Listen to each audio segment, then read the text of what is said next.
নমস্কার বন্ধুরা, নিশ্চয়ই সবাই অনেক ভালো আছো, আমিও ভালো আছি। তো সকাল থেকে ভিডিওটি শুরু করলাম, আর নতুন একটি ব্লগ ভিডিও সবাইকে অনেক অনেক স্বাগত। তো সাথে থাকার জন্য অনুরোধ রইল। তো সকাল থেকে ভিডিওটি শুরু করে দিলাম, সকালে হালকা পাতলা নাস্তা খেয়েই শুরু করে দিয়েছি কাজে। তো এখানে দেখো অনেকগুলো ডিম নিয়ে এসেছিলো কৃতির বাবা গতদিন, তা গতদিন রাতে আর পরিষ্কার করা হয়নি। তো এখন এই ডিমগুলো আগে পরিষ্কার করতে হবে, কেননা যে গরম পড়েছে ডিম তো নষ্ট হয়ে যাবে। আর এই ডিম ধোয়ার সময় যে আমার এত ভয় লাগছিল, স্নেহা তো আমার পিঠ ছাড়ছিলই না, কখন না জানি পড়ে যায় আর ডিমগুলো ভেঙে যাবে। তো ডিম খাঁচি খোলার আগে থেকে কিন্তু 6 থেকে 7টা খাওয়া হয়ে গেছে। তো দেখো আমি লিকুইড দিয়ে কিন্তু ডিমগুলো এখন ফ্রেশ করে ধুয়ে নেব, যেহেতু ডিমটা আমি ফ্রিজে রাখবো। যে গরম পড়েছে তো ফ্রিজে তো ছাড়া রাখা যাবে না। তো ডিমগুলো এভাবে পরিষ্কার করে না রাখলে ফ্রিজের ভিতরে, আমার কিন্তু একটাই ফ্রিজ, তো যেহেতু কৃতি স্নেহারও অনেক খাবারও থাকে আর আমাদেরও অনেক খাবার থাকে ফ্রিজের ভিতরে, এই জন্য এই যে ডিমের গায়ে কিন্তু প্রচুর জীবাণু থাকে, যেহেতু ফার্মের ভিতরে থাকে। তা ডিম যেদিন নিয়ে আসে সেদিন কিন্তু একটু আলাদা খাটনি বেড়ে যায়। তো এগুলো পরিষ্কার করে ধুয়ে জল ঝরিয়ে তারপরে ফ্রিজে রাখতে হবে। তো আমি এক একে ডিমগুলো এভাবে পরিষ্কার করে নিয়ে নিচ্ছি। তো বেশ কিছুদিন ডিম কিনা হয় না, অবশ্যই 1 মাস বেরিয়ে যাবে। এইগুলা 2 খাঁচি ডিম নিয়ে এসেছিল। তো আমি কিন্তু দেখো একটা ডিম ভাঙা বেরিয়েছে, তো এটা আলাদা করে রেখে দিলাম, এখন খেয়ে নেব। আর আমি সব থেকে কম দামে ডিম খেয়েছি, 3 টাকা দরে ডিম খেয়েছি, 6 টাকা জোড়া। তো তোমরা কে কত দামে ডিম, লাস্ট কত দামে ডিম খেয়েছো অবশ্যই কমেন্ট করে জানিও। আমি যখন ছোট ছিলাম আমার একটু একটু মনে পড়ে, অবশ্য ডিম কেনা লাগতো না, আমার মায়ের অনেক হাঁস মুরগি ছিল আর অনেক ডিম পারতো।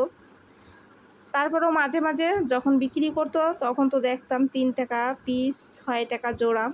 তো তোমরা কে কত টাকা লাস্ট দেখেছো অবশ্য কমেন্ট করে জানিও। আর এই যে ছিদ্রটা, ওটার ভিতরে কিন্তু ডিম পড়ে আমার ভেঙে যায়, তো এই জন্য আমি ওইটার ভিতরে এই যে জাল দিয়ে দিলাম, দিয়ে এখন ডিমগুলো ভালোভাবে ধুয়ে নেব, ধুয়ে উঠিয়ে জল ঝরানোর জন্য দিয়ে আসবো। তো এই যে আমার ডিমগুলো পরিষ্কার করা হয়ে গেছে। আর এখন তো ডিম কত করে জানি না নিয়ে এসেছে, তবে এখন 10 টাকার উপরেই ডিম আছে মনে হয়। তো এই জন্য ডিমগুলো একটু যত্ন করে সংরক্ষণ করছি যাতে না ভাঙে। তো এখন আমার ধোয়া তো শেষ হয়ে গেছে, এখন জল ঝরাতে দিয়ে আসবো। আর সারা মাসে আর ডিমের জন্য আর কোনো পেড়া থাকবে না, একবারে পরিষ্কার করে ধুয়ে রেখে দিলে কিন্তু আর ঝামেলা থাকে না, বের করব আর টপাটপ রান্না হবে। তো এই যে ডিমগুলো জল ঝরাতে দিয়ে এসেছি, আর এই ঝটপট এখন রান্না করে নিতে হবে।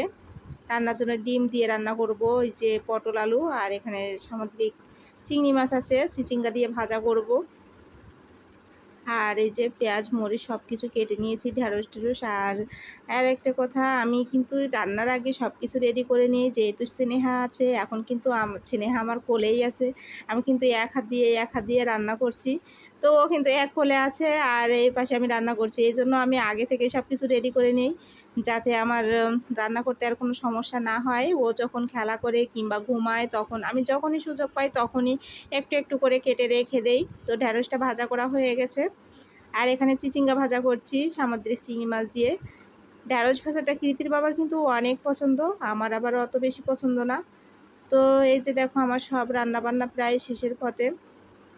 তো আর চিচিঙ্গাটাও তো কখনোই পছন্দ করে না কৃতির বাবা, ওটা আমার পছন্দ। তো এই জন্য সবার পছন্দ খাবার রান্না হচ্ছে। আর এখানে পটল আলু আমি একটু কষিয়ে নিচ্ছি, অবশ্য কাঁচামরিচ দিয়ে রান্না করব আমি আজকে ডিমের তরকারিটা। তো আমার রান্নাবান্না সব কমপ্লিট, এখন তো বড় কাজ একটা থেকেই গেছে। তো ওদিকে ডিমগুলো তো ধুয়ে রেখেছিলাম, ওগুলো তো জল ঝরানোর জন্য রেখেছিলাম, কিন্তু ওগুলো এই যে শুকিয়ে গেছে। এখন আমি কিন্তু একটা বক্সের ভিতরে রেখে দেব, আর এই বক্সের ভিতরে ডিম রেখে দিলে কিন্তু অনেক দিন ভালো থাকে। তো আমি এই যে একটা একটা করে ডিমগুলো সাজিয়ে নিচ্ছি, আর এই ঢাকনা দিয়ে ঢেকে রাখলে কিন্তু ডিমটা আর তাড়াতাড়ি সহজে নষ্ট হয় না। তো একে একে আমি এই ডিমগুলো সব সাজিয়ে নিচ্ছি, এভাবে কিন্তু ডিম রাখলে ডিমগুলো অনেক ভালো থাকে। আমি প্রায় এভাবেই ডিম রাখি, আর যখন অল্প টল্প হয় তখন ওই যে ফ্রিজের বক্সে রেখে দেই। তো অনেকগুলো ডিম যেহেতু একটা বক্সে ধরছে না, তো আমি আর একটা বক্স নিয়ে নিলাম, এভাবে ডিমগুলো সাজিয়ে সাজিয়ে দিচ্ছি। আর আমার বাড়ি থেকে যখন ডিম পাঠায় তখন কিন্তু এই বক্সে করে করে রেখে দিই, তাহলে কিন্তু অনেক দিন পর্যন্ত ভালো থাকে। তো এই সবগুলো রেডি করে নিলাম। তাও কিন্তু কিছু ডিম আছে বাকি, তো ওগুলো আমি ফ্রিজের বক্সে রেখে দেব।